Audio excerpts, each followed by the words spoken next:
The concept of the hero's journey, that each person, every soul on earth, has something out there calling to them and a meaningful, important, genius contribution to make. You know, if you even look in the dictionary, the official, one of the definitions of genius is a unique contribution to make in the world.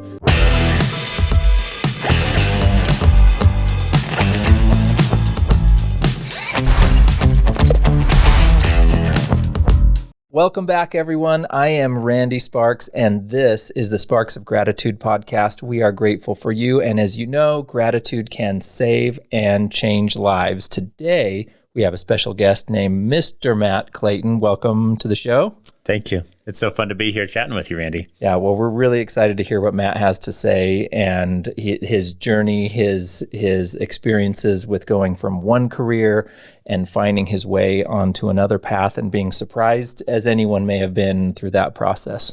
So this is going to be fun. Thanks.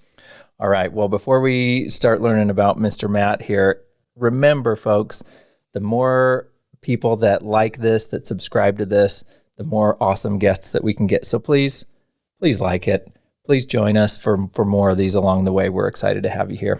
Well, Matt, thank you for coming. Thank you. All right. We've been trying to put this together for a little while now, and we're finally making it happen. So I would like to know a little bit about your journey from musician, working in an investment bank, to ending up working in childhood education. Mm-hmm. How did that happen, and how did that surprise you? Well, and this is a fun podcast because sometimes I'll do interviews like this that are in a more professional setting or with someone I only know professionally. You're someone whom I know personally because I work with your children every day. Right. And that's fun. I couldn't have more joy and respect and gratitude to get to work with your kids. They're awesome people. And you and Kathy are awesome people. You're the type of people when you walk into a school, everyone there, all the families and the teachers, the guides at the school think, oh, I hope I got to work with Kathy or Randy or the kids sometime soon. Well, thank you for saying that. That really means a lot. So I appreciate that. Yeah. I didn't intend to work in learning and education full time. I was a musician through college, playing the organ and piano. Loved lots of things and worked in an investment bank, worked at Goldman Sachs for a few years out of college, and got an unusual opportunity where I think of that Robert Frost poem, "Way leads on to way," and you can't quite anticipate. It's or the Steve Jobs quote, you can't put the pieces together looking forward. You can only connect the dots looking back. And an early apprenticeship I did right when I started college ended up becoming my career. I worked for a Harvard Business School professor named Clayton Christensen, looking at education theory and specifically in innovation, and found a little school that caught our attention so much that we became more and more involved in following it. I ended up going and working with this couple in Austin, Texas, to help people start small community schools where the young people really led a lot of the processes inside of it in a way that had very high standards of excellence, and especially the thing that we noticed most had a high level of joy and real humanness to it. And I went thinking that I would go for 2 years as a really interesting pre-MBA apprenticeship. And here I am 10 years later. And that was a very intentional decision. By the time that I've been there for 18 months, my wife and I looked at each other and we thought, wait a second, I love doing this. I feel like my natural capacities lend themselves well to it. I can feed the family this way. It's deeply meaningful. Like, what else are we looking for? I get to spend time with my own kids. This is awesome. And I feel really grateful for that in ways even beyond what I mentioned. Yeah. And it sounds like you started there thinking that this would be some experience during your as an apprenticeship, and surprised you that you wanted to continue doing that as a career. Yeah. And I'll bring this up since this is the Sparks of Gratitude. Things work out in ways you can never imagine as they're happening. And we have a 6-year-old daughter who has spina bifida and needs a fair amount of care throughout the day. She's an amazing, capable, vibrant person. But if I didn't work at the school where she attends, then either my wife or I would need to go to the school every couple hours to give her some help on things. And for me, that blessing alone would be sufficient to have chosen the path I've chosen. No way I could have known that, 5 years before she was born. And you found your way into not only working as an apprenticeship to one, but starting one of your own and building out this vision. That's right. The school in Austin became kind of the darling of a handful of think tanks looking at innovative and disruptive K-12 education. And so I led the growth of a network of 100 of these schools around the world. Huge demographic spread from small town, rural places to Southeast Asia to kind of more high-end metropolitan locations. And I did that for about 4 years. And then we moved to Utah, really for medical care for this daughter, and ended up starting this one school. And that's how you and I met. Yep. And I have to tell you how grateful I am for that, because for one part, and I'll tell the story. I don't know if I've told this story on the podcast yet, but I have a daughter, my oldest daughter named Penelope. I call her Penelope. She likes to be called Penny, but either way, it's a beautiful name. And she was going to the public junior high, which was great for our son, and he thrived and did well. 7th grade was not good for her. And she was changing. She was becoming a little different, going through changes herself. And she was struggling. And we found out about you and your school through another one of our friends who connected us literally days before school started. And we got connected to, you and I got connected, and we talked about her and some miracle for which I didn't appreciate enough at the time, how miraculous it was that God placed this in our path to have her arrive at your school. And I need to tell you, she cried crocodile tears for weeks and soaked pillows because she changed schools. But within about 2 months, she came to us and said, "Wow, I love my school, Mom and Dad. I don't like who I was becoming at my old school." And now she is the girl that does not like to miss school now. And she's always so motivated, self-motivated, so surprising to me. And so I'm so grateful for the format and the belief that you provide to these kids. And in credit to Penny, we're big on apprenticeships, as you know. We believe in learning by doing. And we have a rule at the school that the youngest person who can do any task, lead any project at a high level of excellence is the person in charge of it. And so often that means that there will be a classroom, a studio, we call it, where there are no adults in the room, maybe for hours at a time, maybe even a whole day. Young people are so good at leading as long as they love it and they're bought in and it feels meaningful to them. And so in credit to Penny, we've been talking about this next year because she's graduating out of the oldest age that we currently serve, of her still working at the school next year and being an apprentice. And for me, the decision's fairly simple. I think Penny would be better at it than going and hiring an adult. And so I'd love to work with her.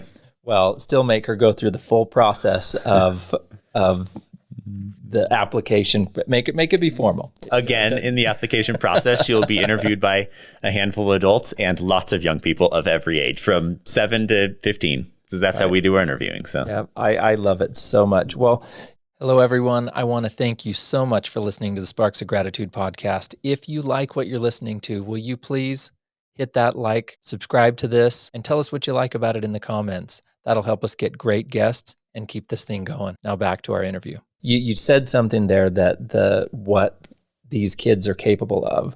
And something that's really special to me is at the school, you do not call them kids.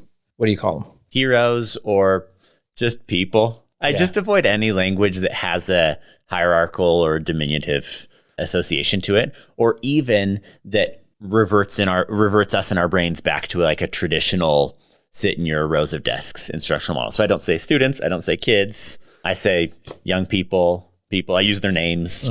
Yeah. Sometimes it's awkward at first to try to figure out how to do that, and then it works great. Yeah. Well, my favorite is that you refer to them as heroes. Yeah. Tell me why you refer to these young humans as heroes. The concept of the hero's journey, that each person, that every soul on earth has something out there calling to them and a meaningful, important, genius contribution to make.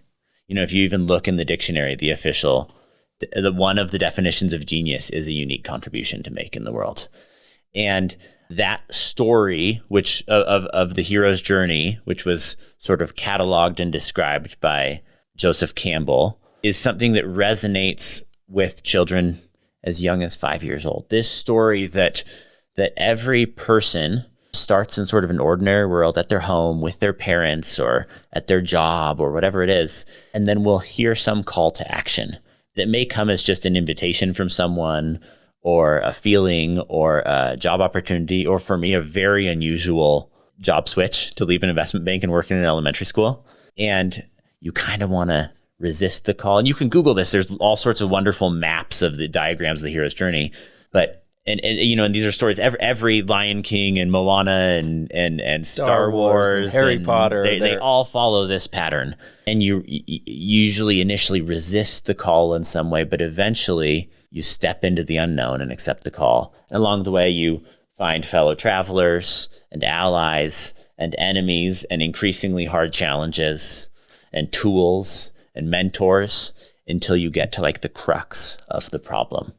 And the problem, and Joseph Campbell calls that the abyss. And I tell people, you're in the abyss when you think that it's actually not possible anymore. If you know that there's a way out, it's not the abyss. So you have to be wanting to kind of ready to give up, or think that it's pointless to move forward, or it's not yet the abyss. And Joseph Campbell said, in the cave you fear to enter lies the treasure you seek. And then kind of the rest of the pieces are usually through some connection to identity. You can think in Moana with her like connecting with her ancestors. Mm-hmm. Same thing happens in Harry Potter. She then finds power within herself to get through this abyss in some way and begins on the road home with some sort of reconciliation. And as she returns home, she realizes that the greatest change happened within her own heart. Now, I just gave a whole bunch of kind of complex folk psychology, but that makes sense to 5-year-olds. So if you draw a simple map up on a piece of paper and then you read a story with 5-year-olds, they can identify those different parts. And then as soon as you've done that, you can say, today, who experienced one of these pieces in your own learning? And they'll tell you, well, I had this, this trial, or this person was an ally to me, or this person was a mentor. And that framework is the most helpful framework I'm aware of for helping people find identity and purpose in their personal growth. And so this is really ingrained in the philosophy and execution within the school.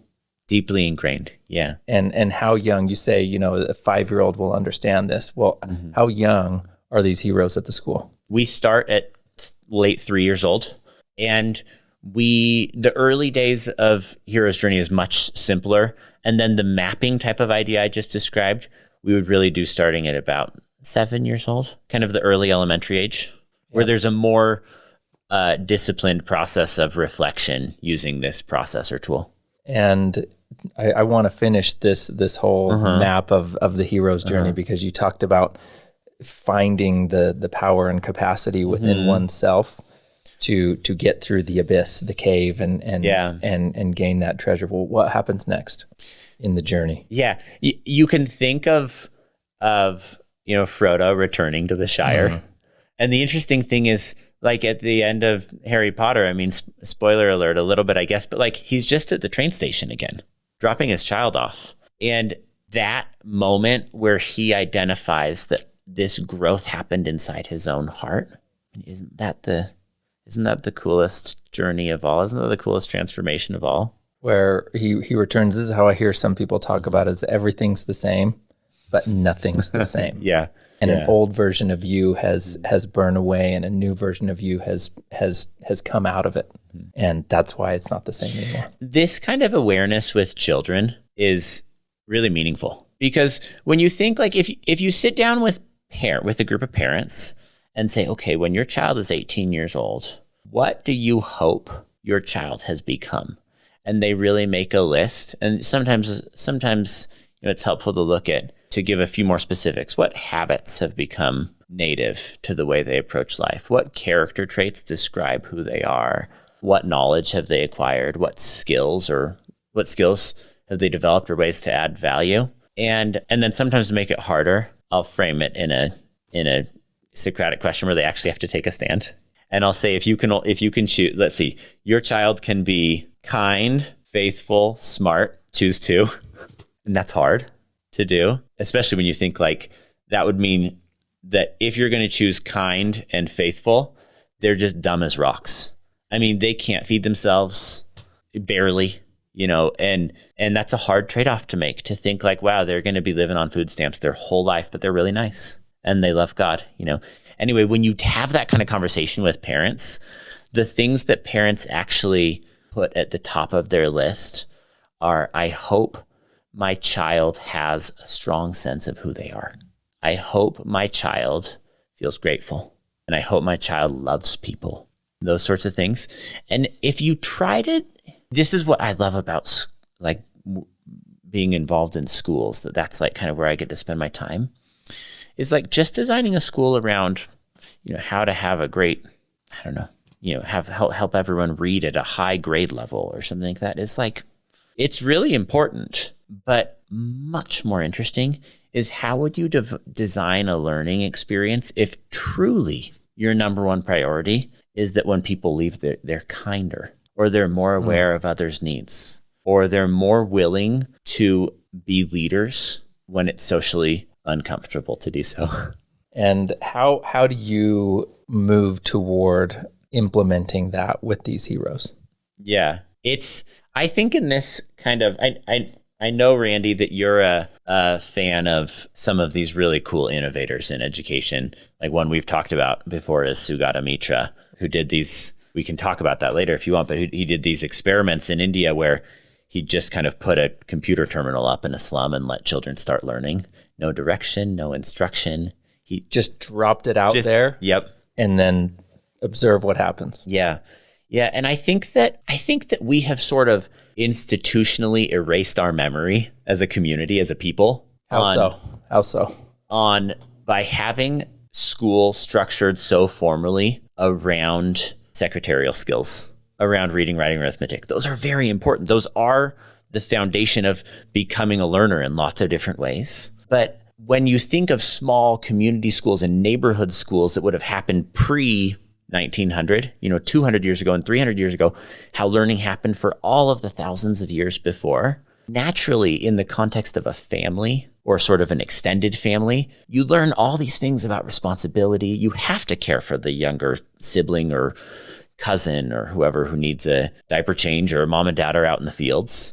And nowadays we erase all of those sorts of like normal human responsibilities from a child's life and have an institutional school designed solely around now and like knowledge acquisition, essentially. And anyway, you asked the question, this is a long-winded answer. You asked the question of how do you design for character growth, for learning to become something and learning to be good at adapting to new situations. And you practice those. You design the school day around those things. Rather than having a math period and an English period, you say, okay, we're going to get together as a community in the morning and we're going to have our opening discussion, and a young person's going to lead that, and we're all going to set goals together, and we're going to have a discussion about what goals are most important for us as a community. And the whole thing gets flipped upside down. But I think that we're in the second inning of figuring that out.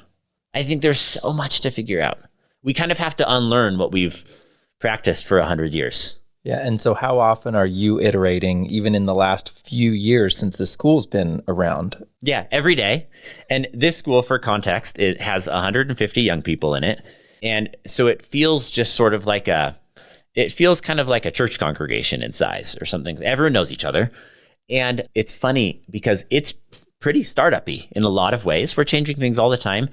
And still, parents come to me and young people come to me pretty frequently and say, I miss year 1 or year 2 when we were really cowboy in it even more and just kind of going for it. What do we want to do next? Oh, I love that.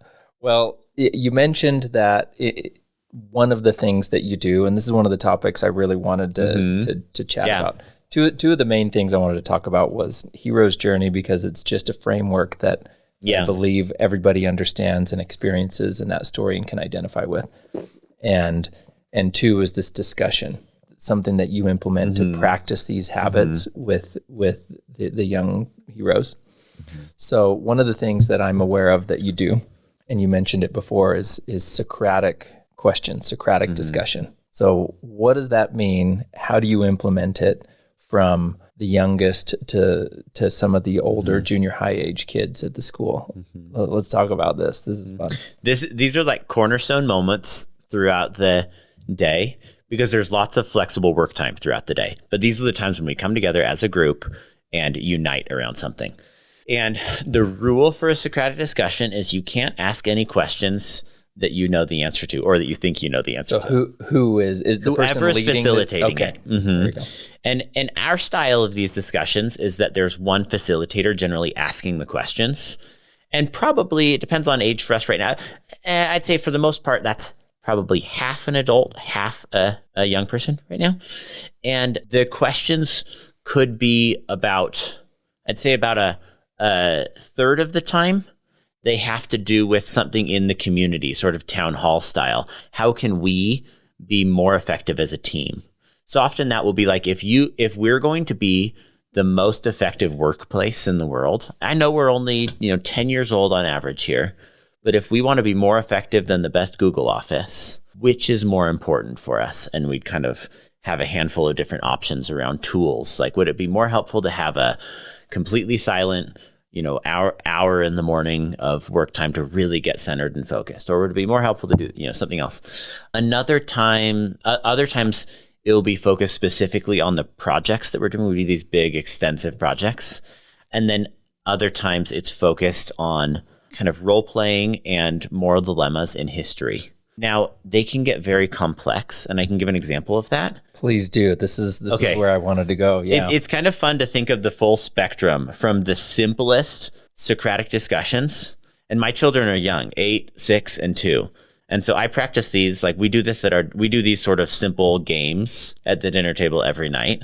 And then how complex they can get by the time that children are 12, 13, 14. And it's actually easiest to think of what the complex version looks like first. So an example would be you're studying World War II, and you've spent a few weeks on it at this point, working through all the different scenarios. And then you put so they've kind of done their prep at this point. They always come to these discussions having done prep, having they had to answer the question on paper first, so that everyone comes having an opinion to the discussion.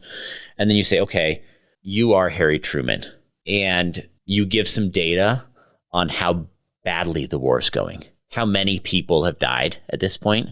Now, you've just been informed that the Manhattan Project was successful, and this thing called a nuclear bomb was invented. Now, it's never been used on people before, so you don't even know exactly what it will do. But you also know what's happening in the war, and you don't know how to stop it. Do you drop the bomb? It's a horrible question. You have to actually press a button or not. So there's only a yes or no to that question. And either way, the trade-offs are enormous. And first, there'd be a bit of a debate. Everyone has to take a stand. They agree at the beginning of the year on some rules together. Things like take a stand, use evidence and examples, don't repeat points already made, build on previous points, those sorts of things. And they'll kind of debate it. And if you notice that the group is kind of leaning toward, yes, we need to end the war, then you show a video of Hiroshima post-bombing, just some clips, and you say, does that change your mind at all? Or if the group is leaning toward, no, we don't drop the bomb, that is ethically impossible to justify. I can't kill people, especially mass kill people. It's just not who I am. Then you look at more data on the rising death tolls, and you kind of use math to project those numbers out, continuing. And you say, does that change your mind? Now, when emotions are most high in this conversation, then you'd say, okay, you'd introduce some sort of mental model. You'd say 2 of the most common frameworks for thinking about this kind of question, ethical decision-making frameworks, are utilitarian model. How can we save the most lives regardless of what we have to do to accomplish it? So the ends justify the means. And the other is a values-based, like a Judeo-Christian ethical framework. And that is, we don't kill people. We especially don't mass kill people. God will work out the rest. But I have to state a first principles in that way. You say, which one of those means the most to you? Now, at this point, they're so deep in the conversation that you took an abstract, highly complex, very high consequence framework, utilitarian versus values-based, and they all have an opinion about it all of a sudden. Like, this very important concept means something to them.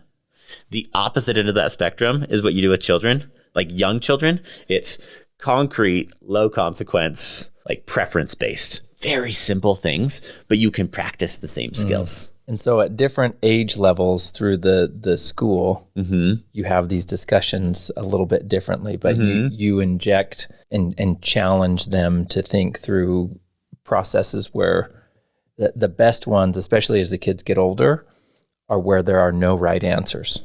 There are never right answers, but the questions are simpler at first. And it's a game. And so a very simple example of what we just described is, okay, we're going to play a game. The only way you win the game is who can use evidence and examples the best. It doesn't matter if you're right or wrong. It's just you have good examples or evidence. And I'm going to ask a question you'll have an opinion about.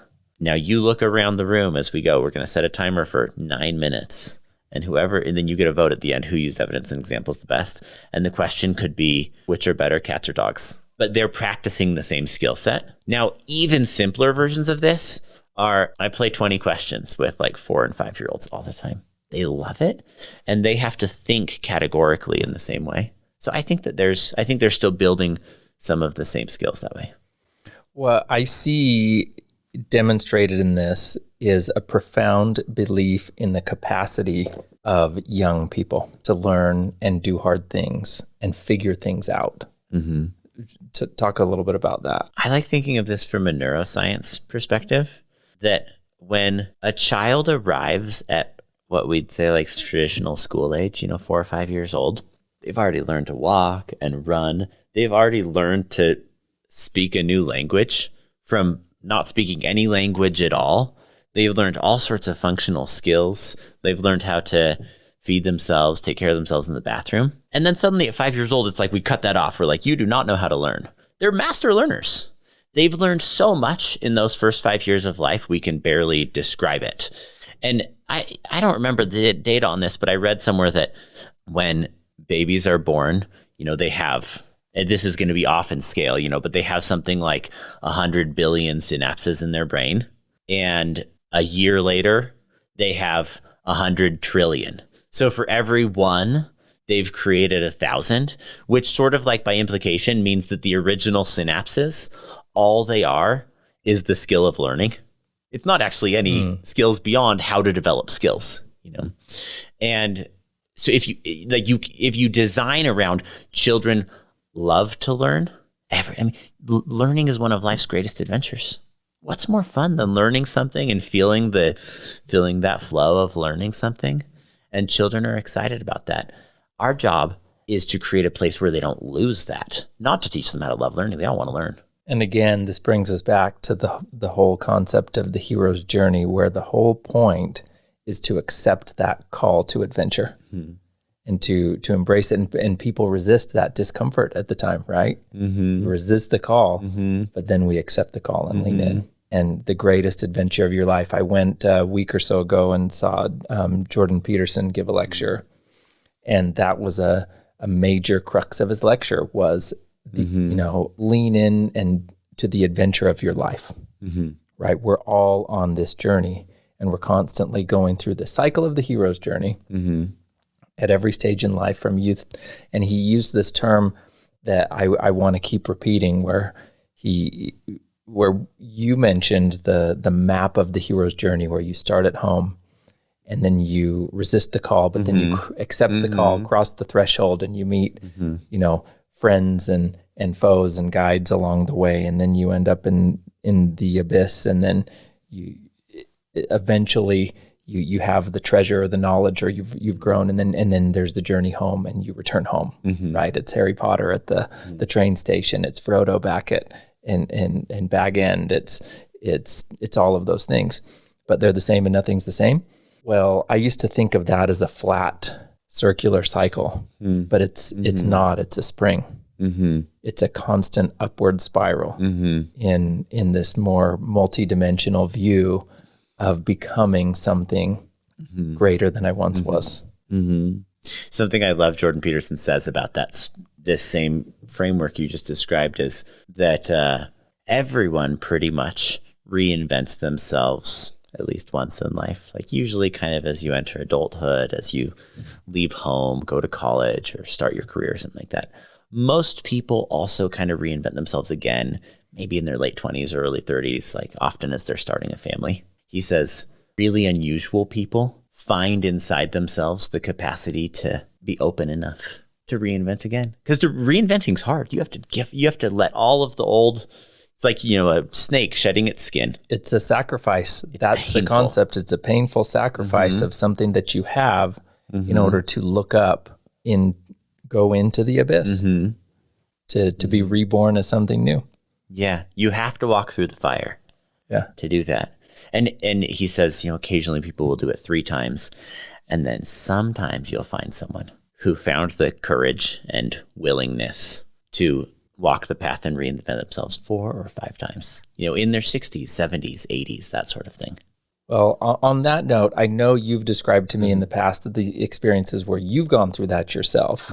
I want to lean back to the process of doing this with young people where they understand this hero's journey cycle and reinventing themselves and being able to understand where they fit in their experiences, different parts of this map. What are some examples of them going through that and sharing and understanding that journey that they're each on? Here's a framework that I like, and then I'll tell a story. I one time I was in a room where someone asked the room to take out a piece of paper and draw an XY axis on it. And on the x-axis, you have time. And on the y-axis, you can call it growth, or you could probably even call it happiness, your personal growth or happiness. And then you can define it. You could say when you were born, or you could just say over the past year, or, since you started this job, or since your child was born, or whatever it was. Draw your line. And everyone can kind of draw a line. And then what's interesting is what happens after, where you say, what happened there? Or you notice a valley. What happened there? Or you notice a really fast growth period. Why was that going up so quickly there?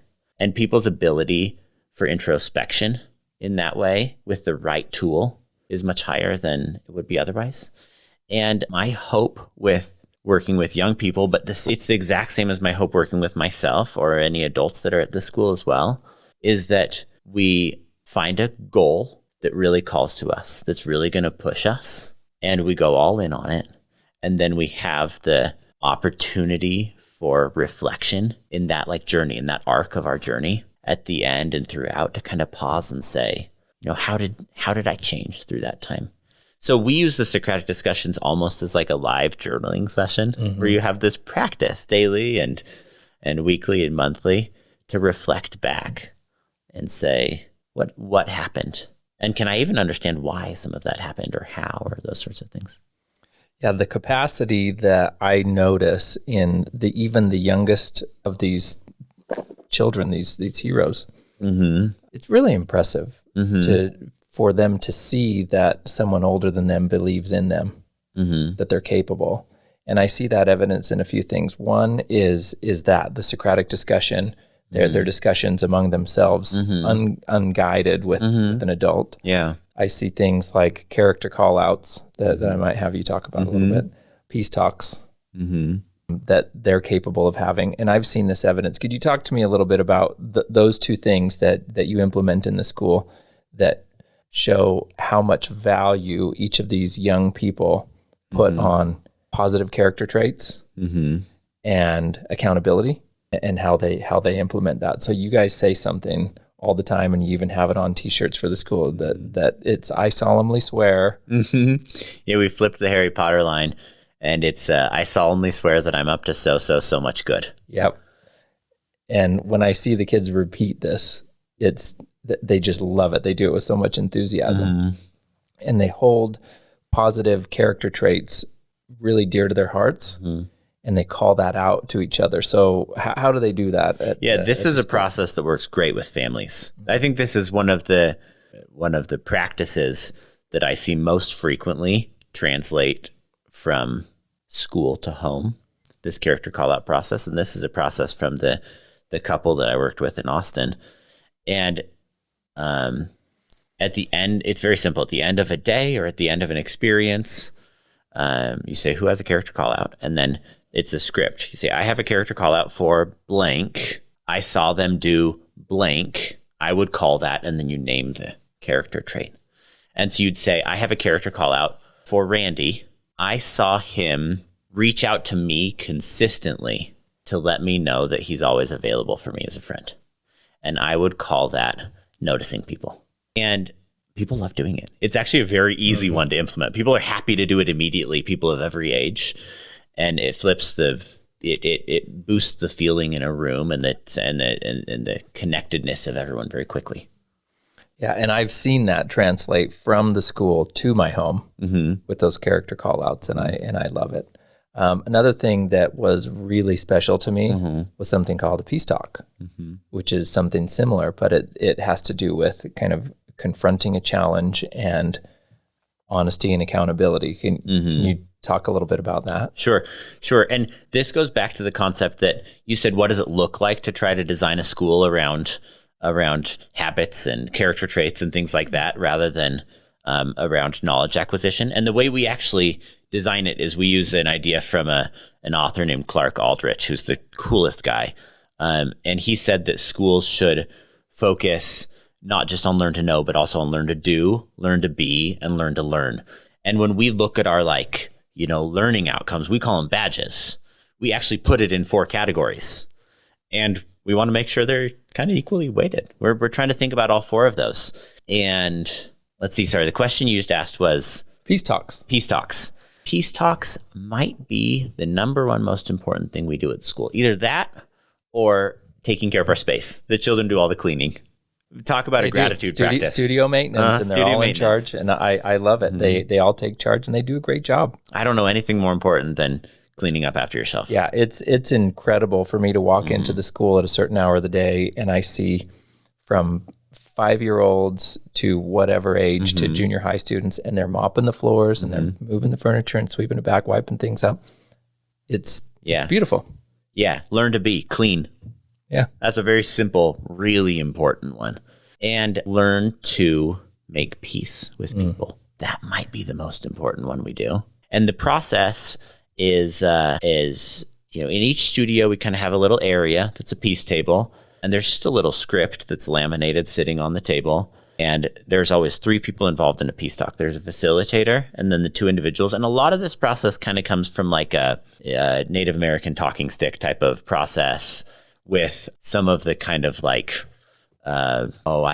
books like Crucial Conversations and The Anatomy of Peace and those sorts of things brought into it. But the facilitator literally reads a little script describing the purpose of peace talks, that here at Slope School, we promise to have a civil society with each other. Now, that doesn't mean we're all promising to be best friends, but it means that we promise to talk through our issues with each other and to be civil and gracious in our conversation. And the way that this will go, the facilitator repeats the process every single time, is that one person will speak first and they'll share their experience. And there's a script that they use, and it's, when this happened, I felt blank. And then person B will repeat back to person A what person A said. And so there's a script again. Person A, I heard you say blank.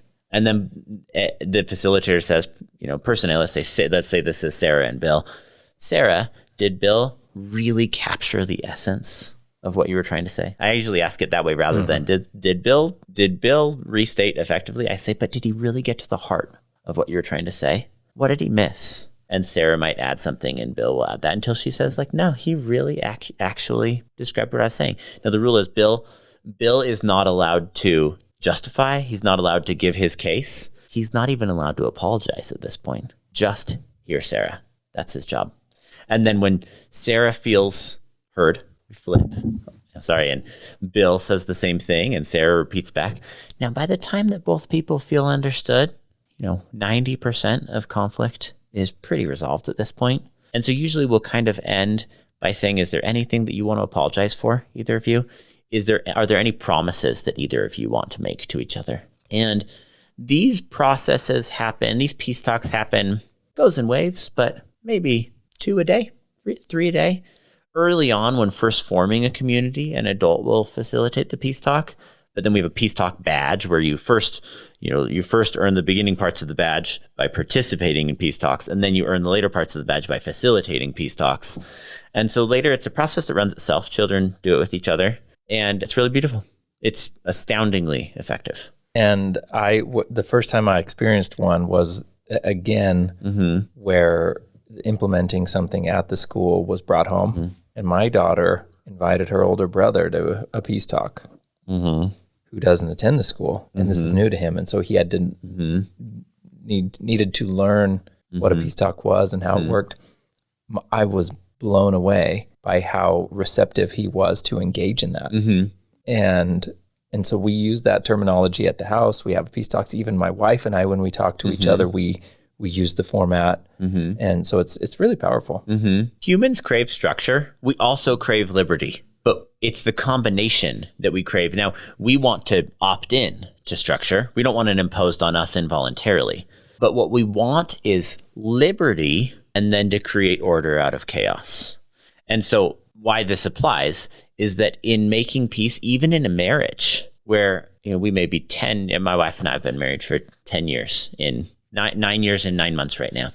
And it's actually more helpful for us to have some structures for our weekly meeting with each other, and have some structures for resolving misunderstandings between us. And no, we agree on those together. And then it's actually very helpful. It's kind of like it helps us feel confident that we have a path forward.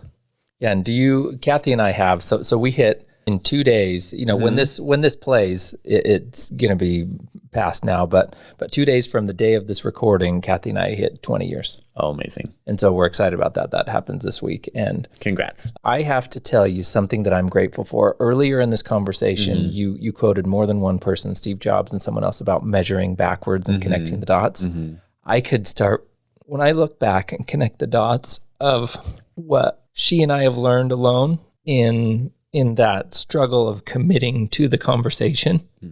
We were terrible at it to begin with, and we're starting to learn how to do it. But over the last 10, 15 years, to really engage in that peace talk conversation and to opt in, that's why it's so meaningful to me to see these young people learn those skills now that I didn't learn until I'm married to engage in finding understanding with my spouse without judgment. But when we come to the table that has a framework, we can use keywords to each other, and then we know, that's the invitation to that conversation. And then we know it's like, no emotions. It's just our whole mission right now is to find understanding, and then we can find solutions afterwards.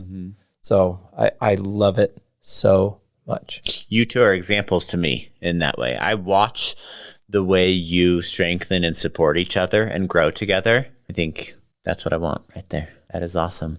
That's what Maria and I try to accomplish. Well, we are grateful for you so much, Matt, and that you came to have this conversation today. This is something I've been looking forward to ever since before we started the podcast. We made a list of who do we want to have a conversation with, and you were on the top of that list. And now we finally got you in here. Thanks. So can we do this again? Let's do it. Okay, because there's a lot more I want to go into. All right. But this is fun. Thank you so much for coming. And thank you for listening, everybody. And again, if you like this, tell us about it. Give us a comment, like it, subscribe, tell your friends about it. We appreciate you so much. We are grateful for you. We'll see you next time.